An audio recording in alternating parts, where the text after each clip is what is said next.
Right. Hello, everyone. Boxing Bros UK. I'm Chris. This is my Oh, man, co-host, mate. Andrew. Good to see you, Chris. Good to see you guys. Today, we're going to review the fight that's just happened over the weekend, Cinco de Mayo, Saul Canelo Alvarez and Jaime Munguia. Nice introduction. I like that. No, do you know what? I like saying his name, Saul Canelo Alvarez. I'd love to be a boxing MC. Well, it's a ring announcer's dream, isn't it? Yeah. I think the fight just went pretty much exact. That's why I didn't really want to really do a preview, because I just knew that he ain't beating Canelo. He didn't even have a puncher's chance because Canelo's got a chin. He's never been knocked down. Yeah. I mean, I remember you were saying, and we were talking about it, because I remember you sort of texted me and said, I'll do a little preview. I'm not feeling this. We know what's going to happen. But yeah, there's what was it? 115-12, 116-11, and 117-10. I mean, the 117-10 was. I gave Munguia a couple of the early rounds. He maybe nicked, and then I don't know if something I noticed. I felt like Canelo was sort of carrying him a bit. I don't know if it was the fellow Mexican thing or what, but he had opportunities to stop him, I felt, but just sort of he just didn't step on the. He didn't step on the gas. But to be fair, I think Canelo's he's lost a step. I think he was just pacing himself and like poker face, because he's thinking, if I take the gamble, try and finish him, and I can't, and I gas out, this kid's tough, resilient. He might come back and knock me out, because Canelo's stamina's never really been good. But obviously, as he's get older, experience, he knows how to pace himself. Because Jaime Munguia was doing well. Did you see? He was doing a lot of straight shots, and he was moving around like he wasn't really staying in the pocket and having a war straight away. And he was doing well. I think I gave him the first 3 rounds, but then everyone's got a game plan till you get punched in the face. And he got a hit with some slick uppercut and got a point in his ass. As Mike Tyson knocked down. Yeah. And then obviously his game plan changed. He stopped because what I was thinking, shout out to Hatman, he gave me the idea about this, but he was in the first 3 rounds that he was winning, he was fighting how Bivol was. No hooks or anything, just straight shots. 1-2, 1-2, double jack, straight shots, moving around a bit, not staying in the pocket, overwhelming him with educated pressure and not staying in the pocket. And Canelo couldn't really counter him because he was too fast. He's moving around, and then Canelo caught him, and then obviously he couldn't. He didn't want to adopt that style anymore. You just always felt, didn't you? You'd obviously looked at the Bivol win, and I don't think it's very difficult because he doesn't have too many weaknesses, Canelo. I don't think his head movement's the same. I think his stamina does seem to be a bit like he's never moving his head. It was kind of just like parrying everything and blocking everything. There was no head movement really, and his head movement's normally good. He seems to have resorted to this. I don't know. Maybe he felt that he could do that in the fight, but he seems to be kind of going in with a much higher guard now, and he's not trying to slip the shot again. Is this because is he ever so slightly on the decline? Is definitely? He? Definitely starting to see. If you think when he twilight years. Yeah, if you think when he fought Callum Smith, when he fought Callum Smith to get that last belt, Callum Smith and Caleb Plant, he was this monster. He was slipping shots, he was rolling. He was rolling in the Munguia fight, but he was slipping, head movement. And if you were blocking, he was smashing your arms to bits. What you did to Callum Smith? Callum Smith's arm. Yeah, you can block as much as you want. I will break your arm with my fists. He was a monster, and now he's more right, I'm going to block until you stop hitting me, and then I'm going to be accurate because he was landing the more accurate, heavier shots. He's just on a decline. Another thing I noticed, Chris, he was sort of headhunting a lot, wasn't he? He weren't going to the body that much, and he was trying to get shot right around Munguia's guard and just sort of almost force the issue. And the thing do you know what I mean? used to punch through the guard, like take what you can see. They used to just like, right, I'll hit you in the arms, hit you in the elbows, hit you in the shoulders if you're thinking. And then he was trying to like, yeah. I do think he's definitely lost a step, and I believe that's why he won't fight Benavidez, because after watching that fight, Benavidez he's just as big as Bivol. Like, I think his next fight's actually at light heavyweight, to be fair. I think Benavidez, this Canelo Alvarez, will run him over. He will run him over. Benavidez, surely Benavidez, he'd want that at 175, wouldn't he, Benavidez? Wouldn't he want that fight at light heavy? Super middleweight, Benavidez. But because he wants a Canelo fight. He's been Canelo's mandatory, but you know the WBC, they're doing their shenanigans where they're not forcing the mandatory. He's been mandatory for like 2 years or something, and then because Canelo don't want to fight him, he's not getting stripped. Which is, but you know what they used to call the WBC, don't you? We be crooks. That's what he used to say. Old bloody old Suleiman. It pisses me off though, because like say another fighter who's like, look what happened to Cordina. He was injured. He couldn't defend his belt. They fucking stripped him. What's all that shit about? And then Canelo Alvarez is just like, I don't want to fight him, even though he is my mandatory, and he just gets to keep his belt, and I just make excuses. Well, that's boxing. It's the fight we all want to see, but I think, as you've said previously, it looks probably be the other Charlo brother, wouldn't it? Yeah. And then I've heard rumours. I've seen a few interviews and I've heard a few rumours. I think Canelo's going to retire soon. Yeah, I mean, this is what I was just about to bring up. I mean, to me, I can't see him going to anywhere near 40. I mean, what is he, 34, coming up for 34? I mean, is it 2-3 years, maybe, at most? Yeah, and the thing is, he has been boxing since he was 15-year-old. Do you know what I mean? 61 fights. 61 fights. Like, and obviously, I love his career. Like, he's beat world champions, up weight divisions. He's done everything. You can't knock him. But right now, Kovalev at light heavy, and he tried to dare to be great. He fought Bivol, lost. But I think after that Bivol loss, he's doing a bit of a Mayweather. He's only taking fights that he knows he can definitely win. Like, he fought Charlo, who was a 154-pounder campaigning at normally.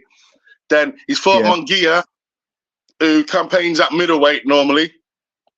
Yeah. And then brought him up to super middle. And Munguia's not got the experience, and he just knew. You just know that he's not ready to beat him. Wow. He's not taking he's doing a Mayweather. He's taking the fights that he knows he can definitely win. You just said this, something Munguia said. I don't know if you saw the post-fight interview, and Munguia, he kept sort of repeating it, and he said, look, Canelo's a great fighter. He's extremely experienced, and that's what I struggled with on the night.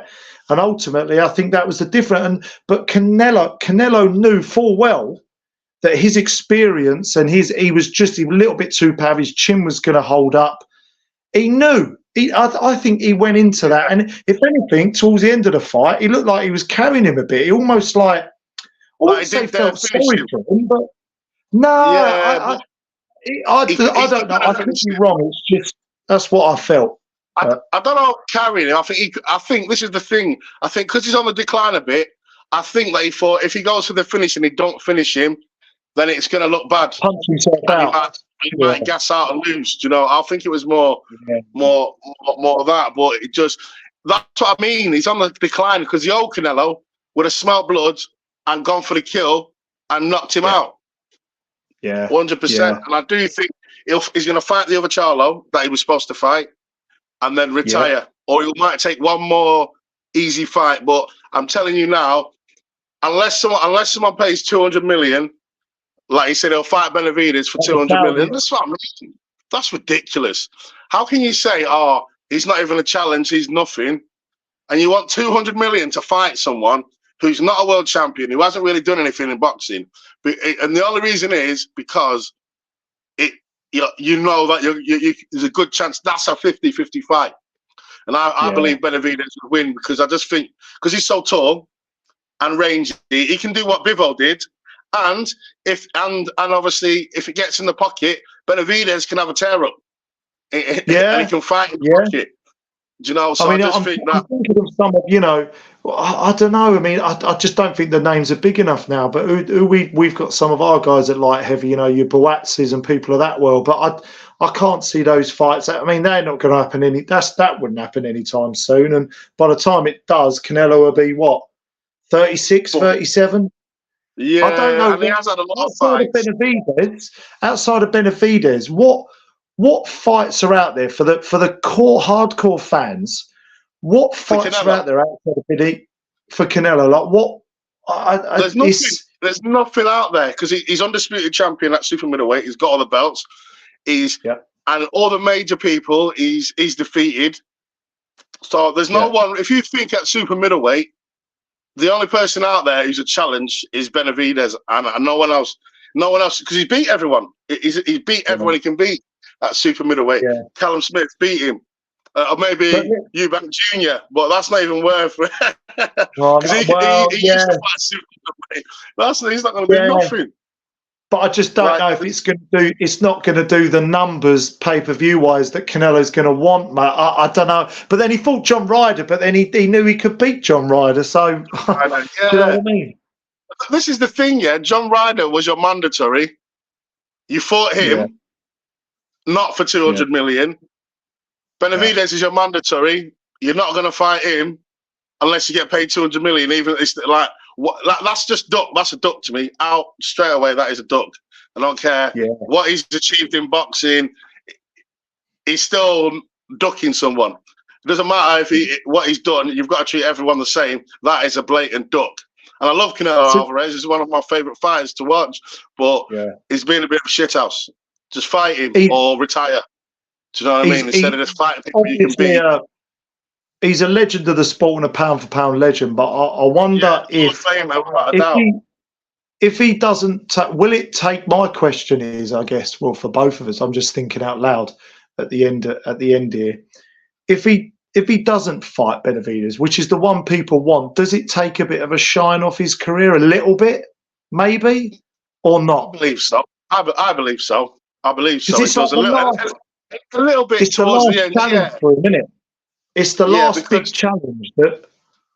One last farewell, because you got to respect. This is what I mean. Like the old guard is the best. Like I'll give you an example. Lennox Lewis, undisputed legend. What did he do? He fought an up and coming Ukrainian warrior who was chomping at the bit to fight Lennox and Vitaly Klitschko. Did he say, no, I don't want to fight Vitaly and start fighting it? No. He fought Vitaly, beat him in a very tough fight, and then retired. Like, I am the boss. I even beat this young, hungry lion coming up as well, just to prove a point. Even nowadays, they don't want to do that. Even a 40-year-old Vladimir Klitschko that fought a young, hungry Anthony Joshua way back in 2017 or whatever it was, he didn't have to take that fight. Vladimir Klitschko, he didn't have to take that fight. But he wanted, he said after the fight, I remember he said, even though I've lost, I'm now retiring on a high. He said that the pleasure I've got from fighting AJ and the crowd here, he said it's almost like a win for me because he was basically reveling in the glory. Yeah. Do you know what I mean? And do you know what?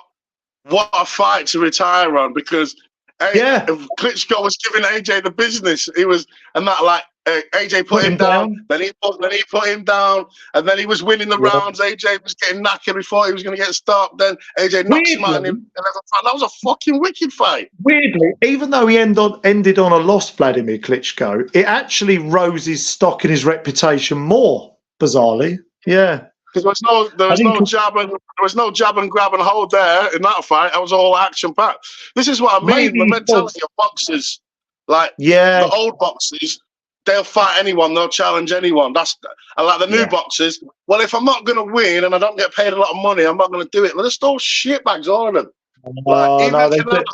Even Canelo, as much as I love his career, it's all about the money. Money. There's no pride. Like, I want to be the best and prove I'm the best. Yeah, Do you know yeah. what I mean? And He's definitely he not does an take the strength. Alexander Usyk in that respect, but yeah, I guess we're sort of just rounded up now. Unless did you have any other thoughts on this, Chris, that you wanted to end Oh with? yeah. Or Just one more thought, and even though he's a legend of the sport, Floyd Mayweather started this bullshit about money, about like cherry picking your fights towards the end of your career. It's his fault. But yeah, apart from that, let's. yeah. What we have to make clear, look, Canelo's a legend. We love him, but you know, Yeah, you've got to, you know, if you've we're got to be kind of fair. You've got serious to treat in our, everyone the same. yeah, and if we're serious about doing our YouTube thing, we got to give our honest opinions and be completely straight. You know, I mean, that's what's the point otherwise, you know. So Exactly. Yeah. So you've got to call a spade, and that is a blatant duck. And if you don't fight Benavidez next, he's mandatory, he's ducking, and that's just how it is. Yeah, all right, then. can't agree with it. But get your comments in, guys. Like and subscribe, all that jazz. That'd be great. Yes, please subscribe. We need. All right. We're almost at 40. So Yeah. 40 subscribers are doing all right. Right. Thanks, guys. Cheers, Chris. Cheers, guys. Peace. See you later. See you later.